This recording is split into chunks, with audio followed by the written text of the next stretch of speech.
ఈ లోకంలో జీవించే ప్రతి జీవికి మరణం తప్పదు. హిందూ ధర్మం ప్రకారం ఎవరైనా మరణిస్తే కాల్చడం కానీ లేదా పూడ్చడం కానీ చేస్తారు.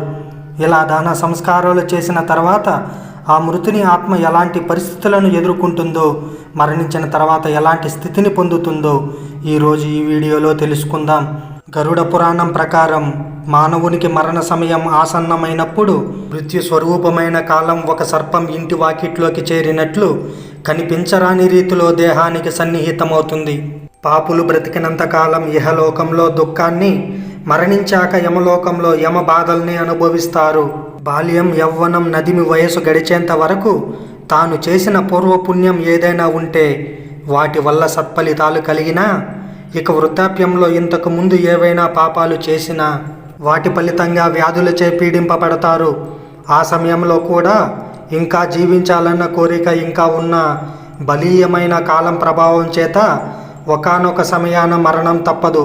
ఆ మరణ సమయంలో కూడా జీవుడు మమకారం వీడని వాడై భార్యాబిడ్డల ప్రేమ చేత ముసలితనం కారణంగా రూపం మారినప్పటికీ ఏదీ చేత కాకపోయినా పెట్టినదేదో తింటూ రోగం మందాగ్ని, చావుకల ప్రతిబింబించే కళ్ళు, శ్లేష్మం చేత బంధింపబడిన నాడులు, ఆయాస భారం, చుట్టూ చేరిన బంధుజనం, కంఠంలోంచి గురక వినపడుతుంటే పలకడానికి గొంతు పెగలని హీన స్థితిలో కాలపాశబద్ధుడై ఉంటాడు.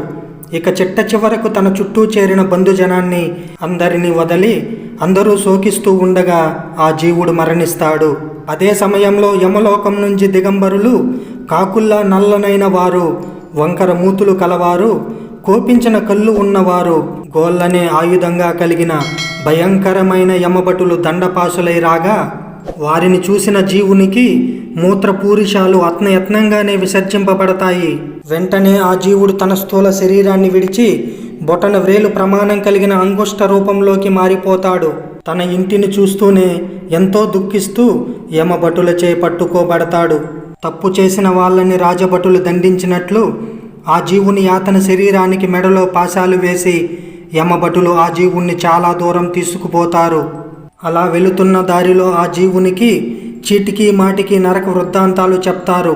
ఓరి పాపి, త్వరగా నడువు, నువ్వు ఇప్పుడు వెళ్ళేది నరకానికే, కొద్ది కాలంలోనే నిన్ను కుంభి పాకాది ఘోర నరకాల్లో పడవేస్తాము అని అంటారు. ఆ యమకింకరులు చెప్పే మాటలకు ఆ జీవుడు ఆహాకారాలు చేస్తాడు. అంతేకాదు, తన కోసం తన బంధువులు చేసే ఏడుపులు ఇంకా ఆ జీవుడికి వినిపిస్తూనే ఉంటాయి. వెళ్ళే దారిలో ఆ జీవుడు యమభటులకు వణుకుతూ తాను చేసిన పాపాలను తలుచుకుంటూ కుక్కలచే కరవబడుతుంటాడు. ఆ జీవుడికి నడిచే శక్తి లేకున్నా ఆ యమభటులు వెనక నుంచి కొరడాలతో కొట్టడం చేత ఆ జీవుడు కాలిన ఇసుక పర్రెల్లోంచి ఎండ వేడిమి వడగాలుల చేత బాధింపబడుతూ ఆకలి దప్పుల చేత బడలిక చెందుతూ ఏదోలా నడుస్తూ ఉంటాడు. అలా మధ్యలో పడుతూ లేస్తూ అలసి సొలసి అక్కడి నుంచి బయలుదేరిన 2 ముహూర్తముల కాలమునకు యమలోకానికి చేరుకుంటారు. అక్కడ యమభటులు ఆ జీవునికి నరక బాధలను చూపి యముణ్ణి దర్శింపజేస్తారు. తర్వాత యముని ఆజ్ఞ మేరకు ఆ యమభటులు ఆ జీవుణ్ణి ముహూర్త కాలంలోనే ఆకాశ మార్గాన తిరిగి తన ఇంటికి తీసుకువస్తారు. కానీ ఏం ప్రయోజనం? ఆ జీవుడు తన ఇంటికి తిరిగి వచ్చినా తన దేహంలోకి ప్రవేశించాలని ఎంతగా ప్రయత్నించినా యమభటులు పాశానికి గట్టిగా తగులుకుని ఉండడం వల్ల ఆ జీవుడు తిరిగి తన శరీరంలోకి ప్రవేశించలేడు.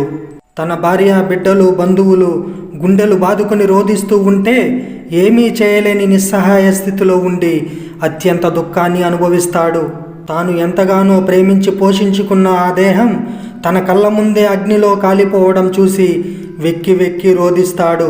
ఆ తరువాత ఆ యమభటులు జీవుణ్ణి వెంటబెట్టుకుని యమలోకానికి తీసుకెళ్తారు. ఇక వాళ్ళు వెళ్ళే యమ మార్గం అత్యంత భయంకరమైనది. ఎవరైతే పాపకార్యాలు చేస్తారో, ఎవరు దయాధర్మాలను విడనాడి సంచరిస్తారో, ఎవరైతే శాస్త్రాలను సన్మార్గులను నిరసిస్తారో, ఎవరు ఆత్మస్తుతి పారాయణులై ఉంటారో, ఎవరు ఐశ్వర్యం చేత మదం కలిగి ప్రవర్తిస్తారో, ఎవరికి మోహం, వికారం లాంటివి ఉంటాయో, కామం చేత పీడింపబడుతూ ఉంటారో వారంతా నరకానికి వెళ్తారు. జ్ఞానవంతులు, శీలవంతులు ఉత్తమ గతిని పొందుతారు. పాపాత్ములు దుఃఖితులై నానా కష్టాలను నరకంలో అనుభవిస్తారు. ఫ్రెండ్స్, ఈ వీడియో కనుక మీకు నచ్చినట్లయితే మన ఛానల్ని సబ్స్క్రైబ్ చేసుకుని వీడియోని లైక్ చేయండి. అలాగే మీ విలువైన అభిప్రాయాన్ని కామెంట్లో తెలియజేయండి. Thank you friends. Thanks for watching.